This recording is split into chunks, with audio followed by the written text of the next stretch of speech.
ॐ वक्रतुण्ड महाकाय सूर्यकोटि समप्रभ निर्विघ्नं कुरु मे देव सर्वकार्येषु सर्वदा। सरस्वती मया दृष्ट्वा वीणा पुस्तकधारिणी हंसवाहन समायुक्ता विद्यादानं करो ममः। पहले की कथा में हमने शौनक जी द्वारा सूत जी से पूछे बड़े ही 6 सुंदर प्रश्नों का श्रवण किया। अब हम उन प्रश्नों के उत्तरों का श्रवण करेंगे। सूत जी शौनक जी के 6 प्रश्न को सुन करके बड़े ही प्रसन्न हुए और कहने लगे, शौनक जी आपने जो प्रश्न किए हैं इनसे लोगों का कल्याण होगा और आत्मा को शांति मिलेगी। वे कहते हैं, कृष्ण भक्ति ही परम श्रेय है। श्री कृष्ण भगवान में ही निश्चल भक्ति हो जाए, उनके श्री चरणों में ही मन लग जाए, यही सभी जीवों के श्रेय का मुख्य साधन है और समस्त शास्त्रों का सार भी है। धर्म का अनुष्ठान करने पर भी यदि भगवान में रुचि न हो तो केवल परिश्रम ही प्राप्त होता है, अन्य कुछ भी नहीं। संसार में धर्म मोक्ष के लिए है, अर्थोपार्जन के लिए नहीं। अर्थ धर्मोपार्जन के लिए है, विषय सुख के लिए नहीं। संसार में जीव का प्रयोजन यही है कि वह तत्व की जिज्ञासा करे और वह तत्व भगवान श्री कृष्ण ही है।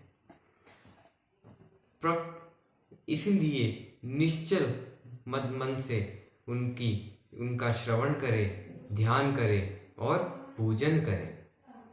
इससे मनुष्यों का बंधन रूप अहंकार दूर हो जाता है और भगवान में ही रुचि हो जाती है।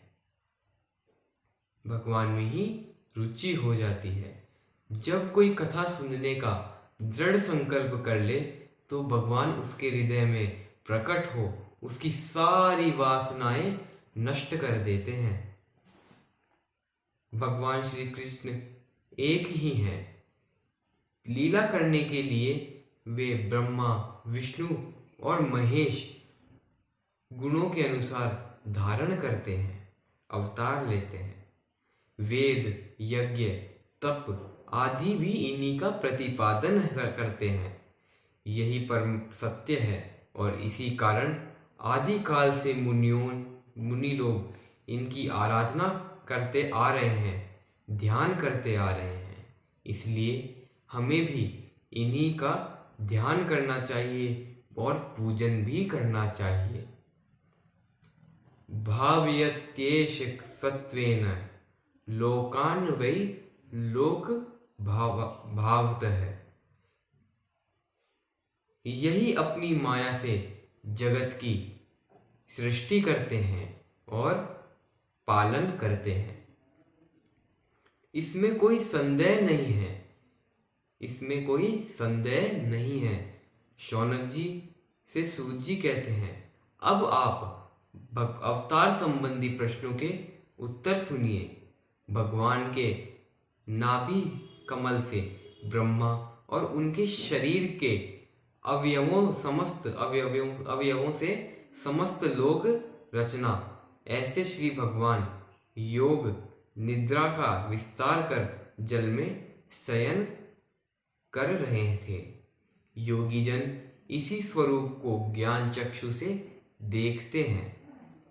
एक अनी है अरूप अनामा, अध सच्चिदानंद परधामा।